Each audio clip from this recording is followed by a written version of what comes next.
জয় নিতাই, জয় গৌর, জয় মহাবীর, রাধারমণ। আজকে চলে এসেছি কৃষ্ণনগর। 56 ভোগরাগ এবং তার সাথে ভাগবত সপ্তাহের উৎসব অনুষ্ঠান করতে। শ্রী ভাগবতজি বিরাজমান হচ্ছেন সিংহাসনে, ব্যাসপীঠে। নিগম কল্পতর গরিতম ফলম সুখমুখ অদ্রাম পিবত ভাগবত সমারয় মুহরহ ঋষিকাবির্ভাব। আসুন ভাগবত কথা শ্রবণ করি।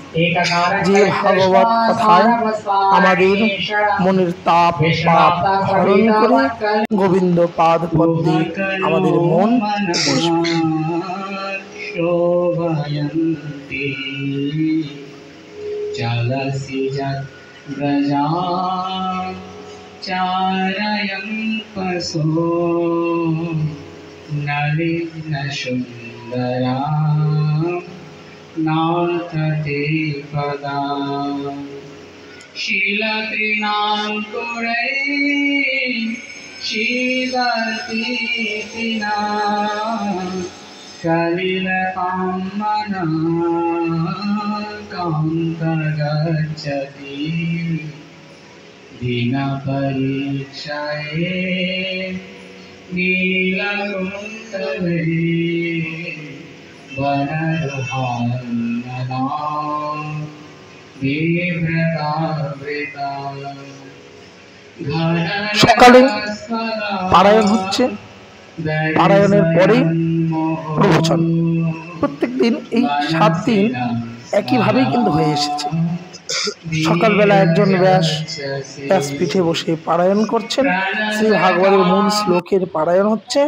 আর বিকেলবেলা নবদ্বীপের ব্রজমোহন দাস বাবাজি মহারাজ তিনি ভাগবত কথার যে মূল শ্লোকগুলি সকালে পারায়ণ হয়েছিলেন সেইগুলির প্রবচন করছেন। আসুন আমরা ভাগবত কথা শ্রবণ করি। যদি হট হয়, কে যেতে না ভক্তই যেতে ভগবান হারে। ভগবান হেরেই আনন্দ পান, আর ভক্ত তার ভক্তির দ্বারা ভগবানকে জিতে নেন।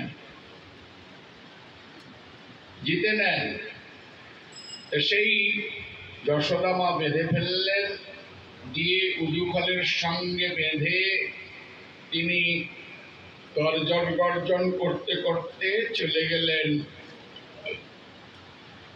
যে আজকে তুই সারাদিন এখানে বাঁধা থাকবি, তোকে আজকের কোনো খেলনা দেব না। তোর সঙ্গীরাও যেন চলে গেলেন কাজ সামলাতে। গোপাল সেই উজুফলে বদ্ধ, সমস্ত গোপীরা চলে গেলেন। নির্জন দেখে গোপাল একাকী বদ্ধ দেখে সখারা এসে উপস্থিত হলেন। সখাদেরকে গোপাল বলছে, আরে মা তো বেঁধে রাখলো, তা দড়িটা খোল। এই যারা আমাকে বাঁধার সময় যেসব গোপীরা দড়ি সব এনে জুগিয়েছিল না, আজকে দড়িটা খোল। সেই সব গোপীদের বাড়িতে আজকের একটাও ক্ষীর মাখনের হাঁড়ি রাখবো না, সব ভাঙা। বুঝলেন? সকালে তো খুব চেষ্টা করলো, বলছে কানাই মায়ের বন্ধন খুব শক্ত, এ আমরা খুলতে পারবো। বাৎসল্য প্রেমের বন্ধন তত্ত্ব তো সক্ষ প্রেম খুলবে কি করে? খুলতে পারলেন না। সেই বন্ধনগত অবস্থায় যিনি সমস্ত জগতের জীবকে তার ভক্তি অনুসারে বা দয়া করে মুক্ত করেন, সেই মুকুন্দ বন্ধনগত অবস্থায় দৃষ্টি পড়ল বহুকাল ধরে নন্দালয়ে রয়েছে যে দুটি অর্জুন।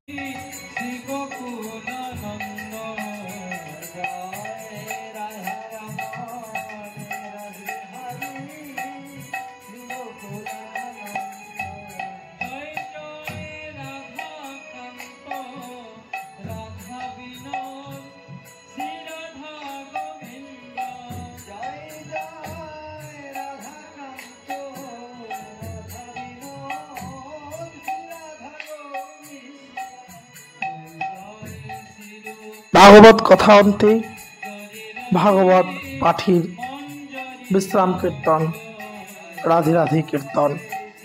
কীর্তনিয়াগণ ভাগবত পাঠীর অন্তে রাধে রাধে কীর্তন করছেন।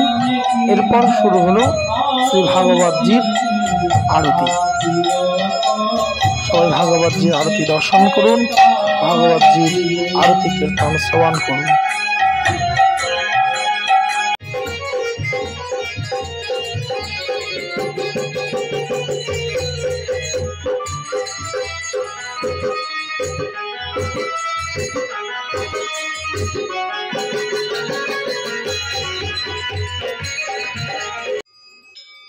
আরতি অন্তে শ্রী শ্রী ঠাকুরজির যে গৃহে, কৃষ্ণনগরে যে গৃহে ভাগবত সপ্তাহ হচ্ছে, সেই গৃহদেবতা শ্রী রাধাকৃষ্ণজিউর শয়ন আরতি। পরের দিন সমাজবাড়ি আশ্রম কর্তৃক নামযজ্ঞের অধিবাস, আশ্রমের সেবকগণ তারা আমাদের যে নাম মঞ্চ হয় সেই নাম মঞ্চ নির্মাণ করছেন। দেখুন, অনেক সময় আপনাদের প্রায়ই কমেন্ট থাকে যে কিভাবে আমাদের মঞ্চ তৈরি করা হয়। তার জন্য আমি এই ভিডিওটি এর সাথে যুক্ত করলাম যে এই রকম বাইরে যখন আমরা নামযজ্ঞ করতে যাই, এই রকম কাঠামো আমাদের সাথে যায়। তাতে ঠাকুরজির চিত্রপট বিরাজমান করে আমরা নাম মঞ্চ তৈরি করে থাকি। তাতে ফুল মালা ইত্যাদি দেওয়া হয়। পরের দিন নাম চলছে, ঠাকুরজির অভিষেক। আমাদের মধ্যে এসে উপস্থিত হলেন কৃপা করে নবদ্বীপ শ্রীবাস অঙ্গন কিশোরী কুঞ্জের প্রভুপাদ শ্রী শ্রীবাস গোস্বামী এবং মাতা ঠাকুরানী।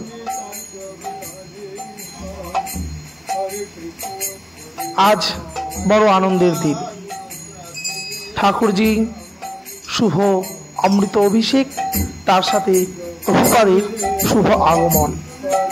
প্রভুপাদের শুভ আগমন যেন আজকের উৎসবকে আরো বেশি উজ্জ্বল করে তুলেছে।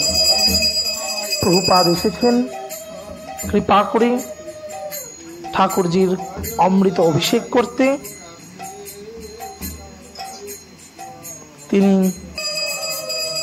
ঠাকুরজিকে তৈল হরিদ্রা পঞ্চামৃত ইত্যাদি দিয়ে অভিষেক করছেন।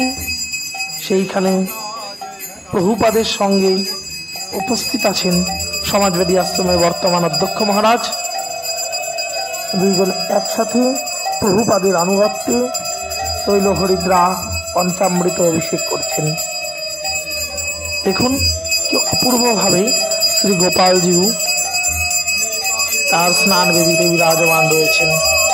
কি মিষ্টি দেখতে না? প্রভুপাদ পঞ্চামৃত দিয়ে অভিষেক করছেন, মহান্তজিও পঞ্চামৃত দিয়ে অভিষেক করছেন। এক আলাদাই শোভা, এক আলাদাই আনন্দ। একে তো এত সুন্দর মিষ্টি গোপালজিউর অমৃত অভিষেক, তাতে প্রভুপাদ মহন্ত মহারাজ কর্তৃক অভিষেক। অভিষেক অন্তে দুপুরের মঞ্চে মালসা ভোগ এবং মধ্যাহ্ন আরতি শুরু হলো। সেবকগণ মঞ্চে মালসা ভোগ লাগিয়ে মধ্যাহ্ন আরতি করছেন। আমাদের নামের দিন দ্বীপ্রহরে তা যে কদিন নাম চলবে, আমাদের নাম মঞ্চে কখনো অন্নভোগ লাগে না, মালসা ভোগ লাগানো হয়। পরের দিন মঞ্চে মালসা ভোগ দিয়ে মঞ্চ উঠে গেলে সেইখানে শুরু হলো 56 ভোগ মহোৎসব। বাড়ির যে গৃহদেবতা শ্রী শ্রী নিতাই গৌরাঙ্গজিউ ও শ্রী শ্রী রাধা গোবিন্দজিউ এবং গোপালজিউর সামনে 56 ভোগ রাগ। দেখুন কত কিছু ভোগ লেগেছে ঠাকুরের সামনে, কি নেই তাতে। 5-6 প্রকার ডাল, 5-6 প্রকার রসা, নানান প্রকার শুখা সবজি, কত কত প্রকার ভাজা, তার সাথে এত এত মিষ্টি বস্তু। এরপর শুরু হলো